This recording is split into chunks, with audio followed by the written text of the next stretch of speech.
সংবিধানে তো আপনার মেন ইস্যুটা কি যে ফ্রিডম অফ স্পিচ।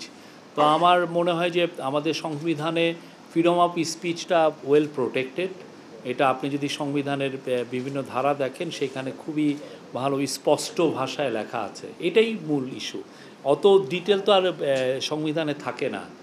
আর সেটা কিন্তু তারপর দেখা যাচ্ছে যে ফ্রিডম অফ স্পিচ বলা হলেও আমাদের ইতিহাসের করুণ একটা অধ্যায় হচ্ছে যে বারবার এই ফ্রিডম অফ স্পিচটাকে খর্ব করা হয়েছে।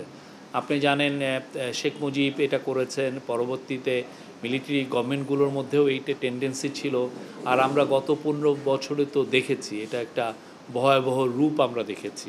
তো সেই জায়গার থেকে আমাদের গভর্নমেন্টের ইচ্ছাটা হচ্ছে যে দেশে ফ্রিডম অফ স্পিচ যাতে ইনস্টিটিউশনালাইজড হোক।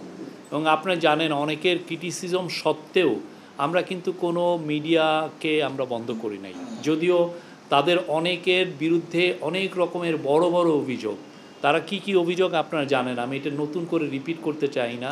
বাট আপনারা দেখেছেন ইভেন যে জুলাই অগস্টেও অনেক সাংবাদিক আছেন যে ইভেন শেখ হাসিনা যে প্রেস কনফারেন্সে দেখেছেন তারা কিভাবে আমাদের যে প্রোটেস্টারদের এগেনস্টে তারা অ্যাকশন নিতে বলছে, তাদেরকে জঙ্গি হিসাবে ডিক্লেয়ার করছে, সন্ত্রাসী হিসাবে ডিক্লেয়ার করছে।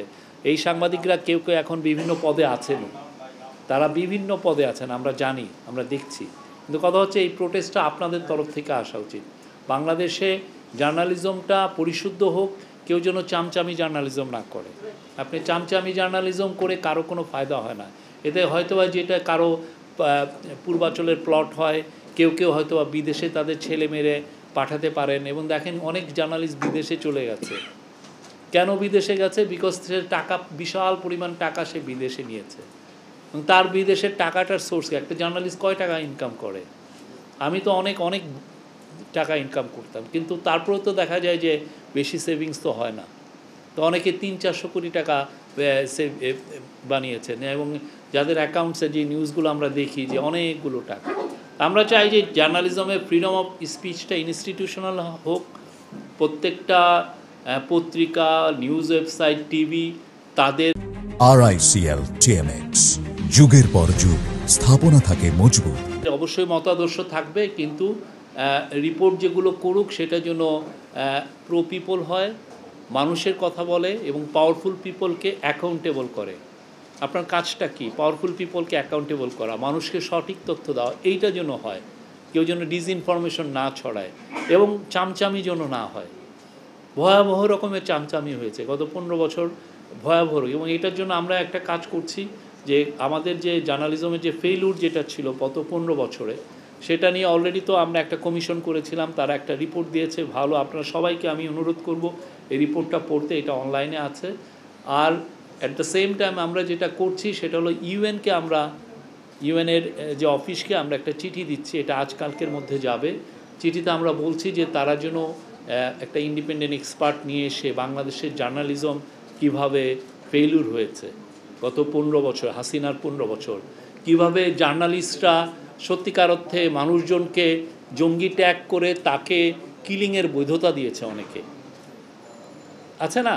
এই কাজগুলো কারা করেছে? অনেক ক্ষেত্রে একটা লোক, ভালো লোক, বা আমি জানি তার এগেনস্টে কোনো অভিযোগ নাই, তাকে আপনি জঙ্গি ট্যাগ করে দিলেন। এটা মানে কি? তারে আপনি স্টেটের সিকিউরিটি এজেন্সিকে আপনি প্ররোচনা করছেন যে তার এগেনস্টে অ্যাকশন নিতে, তাকে মেরে ফেলতে। কাজগুলো তো হয়েছে। প্লাস হচ্ছে আমাদের জার্নালিজমের ফেলুর তো অনেকগুলো ছিল। আমাদের ডেমোক্রেসি চলে গেল, তিনটা ভয়াবহ রকমের রিগড ইলেকশন হলো, কিন্তু দেখেন কই আমাদের ওই সময় তো জার্নালিজমের ফেলুর হয়েছে। মাওলানা সাঈদীর মৃত্যুর ভার্ডিকের পরে আপনি দেখেন কি বড় একটা হত্যাযজ্ঞ হয়েছে, বা আপনি হেফাজতের ক্র্যাকডাউনের পরে কি ভয়াবহ ক্র্যাকডাউনে কি ভয়াবহ হত্যাযজ্ঞ হয়েছে। তো ওই সময় এই জার্নালিস্টদের রোলটা কী ছিল?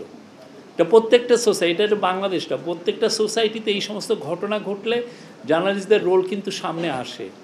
কে ইয়ে করেন? আমেরিকার মধ্যে হচ্ছে, আমেরিকার যখন আমেরিকায় যারা যে সমস্ত সাংবাদিকরা আমেরিকাকে প্ররোচিত করে ইরাক ওয়ারে পাঠিয়েছে সেই 2003 সালে, তাদেরকে নিয়ে অনেক লেখালেখি হয়েছে। এটা ভাইবেন না যে শুধু বাংলাদেশে হচ্ছে। যারা যারা এই কাজ, অনেকে জব হারিয়েছেন। জুডিথ মিলার নামে একজন মহিলা, উনি জব হারিয়ে নিউ ইয়র্ক টাইমসে ছিলেন, শি লস্ট হার জব। এটা শুধু বাংলাদেশে হচ্ছে তা না, কারণ তারা একটা মানে ফেইরি টেল বলেছে, রূপকথা বলেছে যে ইরাকে উইপেন্স অফ ম্যাস ডিস্ট্রাকশনে আছে, এবং এইটা উইপেন্স অফ ম্যাস ডিস্ট্রাকশন আছে বলে ইউএস গভর্নমেন্টকে প্ররোচিত করেছে ইরাকে আক্রমণে। কি হলো শেষে? 1 মিলিয়ন লোক মারা গেছে এবং উইপেন্স অফ ম্যাস ডিস্ট্রাকশন নাই।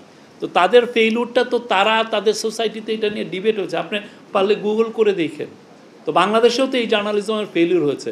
অনেকে ওই কথাটা এখন আনতেই চান না, অনেকে সুশীল সাজেন এখন, মানে তারা তো সেই সময় এই ধরনের এই কাজগুলো করেছেন। তো এই জিনিসগুলো আমরা, এই ফেইলুরগুলো আমরা জানতে চাই, এটা নিয়ে কোথায় কোথায় জার্নালিজমের ফেইলুর হয়েছে সেটা নিয়ে আমরা ইউএনের কাছে একটা চিঠি দিব। তারা ইন্ডিপেন্ডেন্ট এক্সপার্ট এনে এই পুরো 15 বছরে আমাদের যে এই জার্নালিজমটা কীরকম হয়েছে সেটা একটা আমরা চাবো যে তারা একটু এটা নিয়ে রিভিউ করতে। এটা মনে হয় যে পুরো আমাদের সোসাইটি, আমাদের পলিটিক্যাল পার্টিগুলো